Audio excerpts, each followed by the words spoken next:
What is up, guys? Marcellus Williams, aka TheSwolefessor, here to educate you on health and social well-being. And today, guys, we're going to be going over what are the most important variables when it comes to maximizing your training for powerlifting. Now, the way this whole thing got started was because on my Instagram yesterday, I put up a poll basically going over the 5 what I think are the most important factors when it comes to powerlifting, and I put them in a specific order. Now, granted, there's other factors, other variables that go in powerlifting outside of these, but to me, these are the 5 like most commonly discussed and probably like the 5 biggest ones really need to make sure you're on top of first before you start looking at more individual things. And the order that I placed them in order of importance is number 1 being your programming, number 2 being sleep, number 3 being nutrition, number 4 being the gym environment. And when I say gym environment, I'm referring to, like, you know, does your gym have AC for when it's really hot? Does it have heating for when it's really cold? And number 5 being the equipment. Now, when I say equipment, I don't mean like does your gym actually have a bench or not, because obviously you can't powerlift if you don't have a bench or if you don't have a squat rack. But gym equipment in the sense of like competition equipment, like calibrated kilogram plates versus just normal pound plates, or like, you know, specialty bars like Texas bars, Ohio power bars, deadlift bars, etc. That's what I'm referring to as far as, like, you know, pretty much just like, you know, your typical gym equipment versus like your comp specific equipment. That is the order that I put these 5 in. And basically what I did was I put a poll out asking, hey, do you guys agree with this list as it is? And if not, what would you change? Not what would you add to it or take away from it, but like, how would you change the order as far as the way the listing goes? Now, the vast majority of people agree with the list as it was. However, you know, there's a handful of you guys that would have changed, you know, there's a handful of you that would have pretty much changed just one thing, and then there's a few less of you that would have changed another thing, and then there's some of you where you just gave very specific exceptions to where, like, okay, I would change it, but only under this specific circumstances. So I kind of just want to briefly kind of address all of this, kind of explain why I have it the order the way that I do, as well as kind of like address what maybe some of the exceptions would be, and then kind of address like some of like the things that you guys talked about in terms of like, oh, I would switch this, and explain why exactly I wouldn't switch that, because I feel like this is something that can be, one, just very beneficial to those of you who are getting involved in powerlifting, those of you who have already been involved in it, and two, it's just kind of a fun way for me to actually, like, you know, actively interact with you guys both through my Instagram and my YouTube channel, which is why I always tell you guys, if you aren't following me on Instagram, please be sure to do so, because I like doing videos like this. It's just a lot easier to set up a poll on Instagram and then, you know, record here on YouTube than trying to do like a poll and get everyone's feedback through a YouTube video and then make another video based off that. So anyway, getting right into it, guys. You guys already know the order that I put it in. So let's kind of start with like kind of like the most common thing that people said they would change, and then we can kind of get into like why I have the list the way that it is. So the most common thing that people would change out of the people that actually would say they would change the list is that a lot of people said they would put sleep over programming. The main reason being that they're saying you can pretty much progress with almost any type of programming, in the sense of, you know, so long as there's some form of progressive overload, even if it's like suboptimal programming, then you can still progress, you know, so long as you're sleeping. Whereas, you know, you can have the best programming in the world, but if your sleep is garbage, then you're not going to get as much out of that programming as what you could. And I do agree with that, which is why I put sleep as number 2, because it is very important. Like, your sleep fuels your recovery, your you know, and that's why I put it above nutrition, and we'll kind of get into that. But here's my kind of like counter to putting it over programming. At the end of the day, even if your sleep isn't great, even if you're not getting like, you know, like 8 hours of sleep, let's say you're only getting like 5-6 hours of sleep, if your programming is still optimal, because that's the thing that we're talking about, guys. We're not talking about doing just enough to progress. We're talking about the hierarchy based upon how to maximize your training. And at the end of the day, guys, this is how I look at it. You can get all the sleep in the world. You can get, like, you know, 8 hours of sleep, 10 hours of sleep, 12 hours of sleep. But as far as the programming itself, if your programming is set up in such a way to where you are still doing more total workload than what you can recover from, even with your sleep on point, your nutrition on point, then you are not going to progress the way that you want. Somebody can get a little bit less sleep, but their programming is set up in such a way to where they're still maximizing their volume, maximizing their intensity. They're really, you know, building up their weak points with variation, accessory work, etc. If it's set up to that way, even if they're not getting as much sleep as they could, I feel like they're going to progress a lot better than somebody where, like, yeah, your sleep's on point, your nutrition's on point, but your programming is complete garbage. I think people really underestimate just how bad programming really can be, to the point where it's like, just think about it this way. If your programming is not set up to help you reach the goal of what you're doing, it doesn't matter how on point everything else is. The entire point of what we're doing is maximizing powerlifting, right? So the programming needs to be based around that, based around maximizing your powerlifting. And how much sleep and even how much you're eating, or how you're eating, can very much be dependent upon the programming itself. For example, if somebody's in their off season, maybe they're powerlifting in their off season and you're trying to lose some weight, well then yeah, we know that you have to be in a deficit, and that's, you know, that's easy to take care of. But as a powerlifter, you still want to focus on maintaining and even building some strength that you can while in that deficit. And how you do that is going to be based upon how you set up your programming. If you set up your programming optimally to where you'll be able to still maintain, even build some strength despite being in a deficit, that's going to be most important. Whereas if you just have your programming any type of way, then not only will you probably not be able to maintain strength as well as what you want, but you may even lose strength. So that's the things that we have to think about. To me, it always kind of starts with the programming, because in terms of like, you know, how much sleep you may actually need, how much you may actually need to eat in order to recover, oftentimes that is based upon your programming. You can manipulate certain things in the programming so that you can get away with a little bit more in terms of like how you're sleeping and how you're eating. But the reverse isn't necessarily true, meaning even if your sleeping's on point and your eating's on point, if your programming simply is not set up to really like maximize the benefits of the sleep and the eating, then it doesn't really matter. So that's why I always say, you know, it kind of starts with the programming. Plus programming is just far more individual in terms of like, you know, how much volume someone needs, how much intensity someone needs, like I said, what type of accessory and variation work they need. So that's why I put programming as number 1. Now, the reason I put sleep as number 2, and the reason I put over nutrition, is because the reality is there are lots of different ways that powerlifters eat. Some powerlifters just go based off calories. They just make sure that they're eating enough. Other powerlifters, you know, they track their macros, but even within that, you know, you have some powerlifters where they're doing like, you know, really high carbs and, you know, moderate fat or low fat. You have other powerlifters that are actually doing higher fats and not as many carbs. And even though we can talk about which of those may be more or less optimal, the reality is we see powerlifters that do, like, you know, manipulate their diets in different ways that all still get great results, regardless of how they're kind of manipulating nutrition. But when it comes to sleep, like as a lot of you expressed, if you're not getting enough sleep, it really doesn't matter. Sleep is king when it comes to recovery. Like when it comes to like, you know, maximizing everything that you did in the gym, you have to be getting enough sleep in order to recover. Like I said, you know, somebody getting 6 hours of sleep with really maximal programming versus getting like, you know, 8 hours of sleep with just completely garbage programming, I think the person that's getting 6 hours of sleep is going to still see more benefit. However, in terms of somebody like, you know, oh, your nutrition's on point, but you are getting like next to no sleep, whereas somebody else, maybe their eating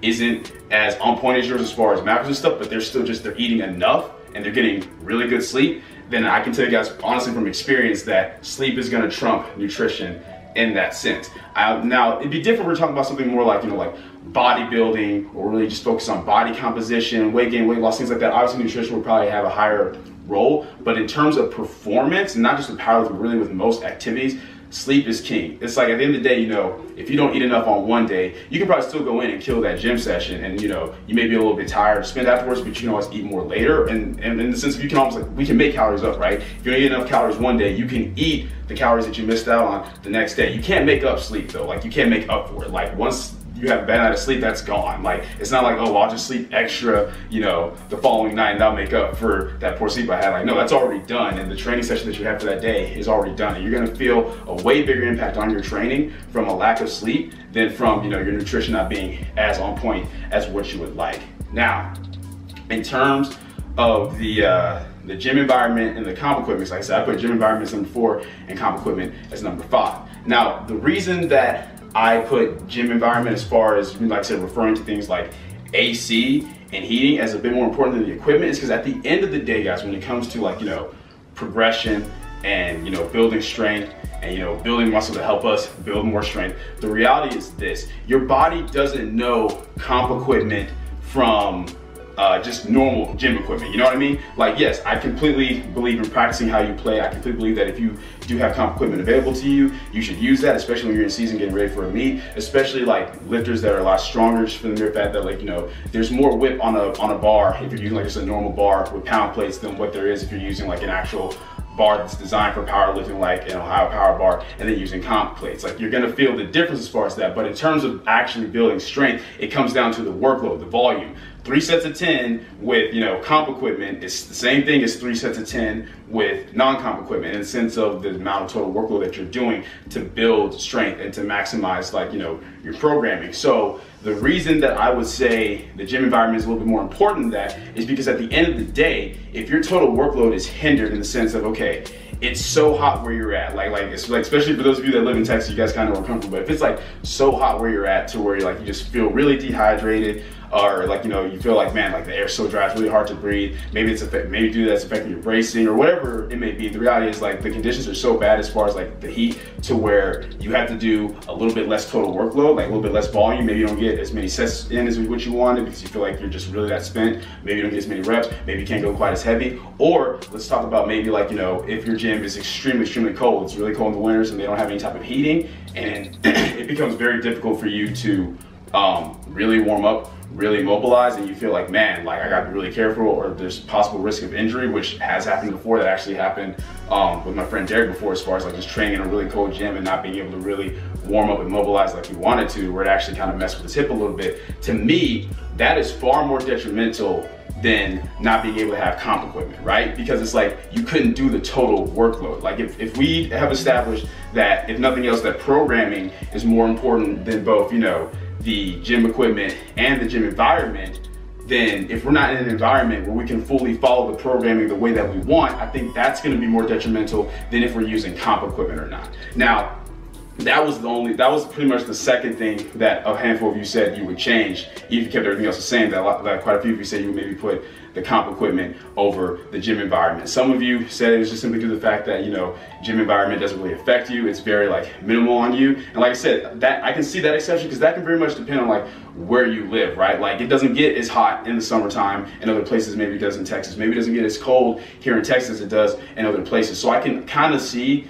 that, like when we look at it from that standpoint. But when I'm talking about gym environment, I'm talking about to the point where the gym environment is so suboptimal to where you can't even follow the programming the way you want to because you have to reduce the load, reduce the sets, whatever it may be. To me, that's more detrimental than the comp equipment, because at the end of the day, volume is volume. Your body doesn't know, oh, I did 4 sets of 6 with comp equipment versus, oh, I did 4 sets of 6 with non-comp equipment. At the end of the day, if it's the same sets, the same reps, and the same weight, which I did, I understand with calibrated plates, we have a better idea of knowing, hey, this is actual, like, you know, for sure, like say 300 pounds. But at the end of the day, assuming your pound plates aren't just completely garbage, worn out, and like have like shifted their weight that much to be lighter or heavier, we can assume, you know, you have like the same weight on the bar for the same sets and the same reps. So that's why I would say in that case that the gym environment actually matters more than comp equipment. Now, going into some very specific scenarios that you guys kind of covered. Some of you guys were actually saying that you would think that in some cases,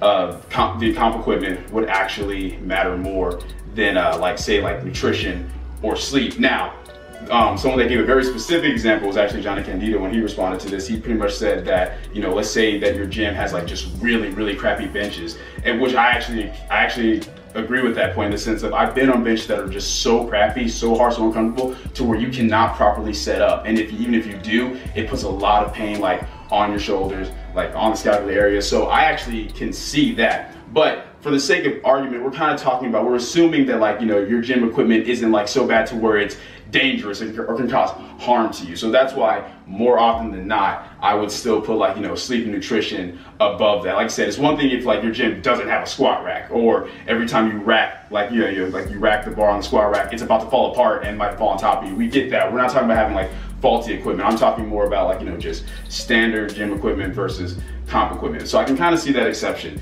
And then a lot of people, like I said, we're talking about like, okay, what if someone's just getting like almost like next to no sleep at all? That's kind of an extreme, but in that case, yeah, no matter how good or bad your programming is, if you're getting like no sleep, you're probably not going to progress at all. But if you're getting absolutely no sleep, then you probably shouldn't be powerlifting right now anyway. You know what I mean? Like you're not going to maximize your results. So that's what we're talking about. Like I said, not just getting basic progression. We're talking about maximizing the results themselves. And that's why I personally believe the order that I have makes the most sense. Because like I said, let's say that like, you know, to me, the programming has to be the basis of it. Because, okay, what if I don't even have you programmed well for powerlifting? Like, I've seen programs out there like that where it's like, oh yeah, this is what my coach had me on for powerlifting, and this doesn't look like anything that has anything to do with powerlifting. It looks like more like you're on some type of bodybuilding program. Will you progress? Yeah. Will you gain some strength with that? Yeah.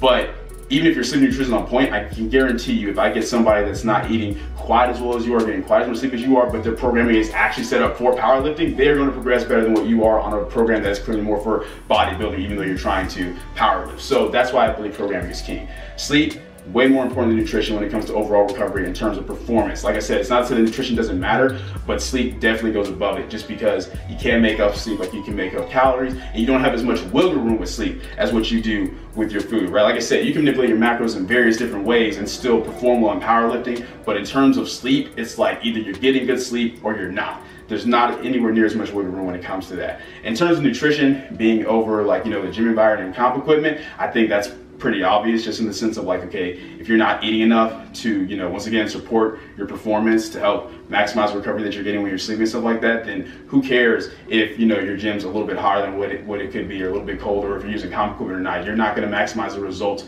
of the sleep and the programming, therefore it doesn't even matter. And then, like I said, in terms of the gym environment itself, like I said, if we've already established that programming matters most, and my gym environment is so bad, like it's so hot to where I can't follow the programming the way I want to, or it's so cold to where I can't follow the programming the way I want to, then who cares if it's on comp equipment or not? And once again, it's not to say that comp equipment doesn't matter. And like I said, I'm fortunate enough to be in a situation where I can kind of maximize all these things. I have access to a gym that I can go to where it has comp equipment and AC as well. But I can also tell you this, that if I had to choose between a gym that actually had, like, you know, AC and heating versus a gym that like doesn't have that stuff and that has comp equipment, but the gym that has AC and heating doesn't have comp equipment, I'm probably gonna be spending way more time in that gym. As I get closer to the meet, yeah, I'll try to, like, you know, go in there and do what I need to with the comp equipment with the gym with no AC and heating if I have to.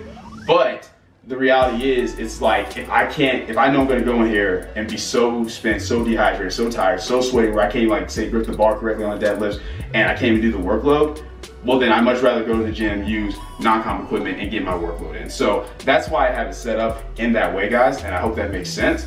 And for those of you who actually, like, you know, voted no and said you would change things, and now I've kind of explained things, leave in the comments down below. Let me know, like, do you still hold on to the belief that you had? Do you agree with me? Like I said, there is no necessarily, like, direct right or wrong answers to this. This is just my opinion, how I have it set up based upon, like, you know, my thought process, and the same way that I understand the answers a lot of you gave based upon your thought process. But go ahead and let's discuss it in the comments down below. Even those of you who didn't take part in the Instagram poll, tell me what you think about the order that I have it in and what you would possibly change. But yeah, that's it for this video, guys. Hope you enjoyed it. If you did, go ahead and leave a comment down below. Let me know what you did. If you did not, leave a comment down below. Let me know what I can do to get better. Like the video, share, subscribe. Keep it simple, specific, scientific. I'll catch y'all later.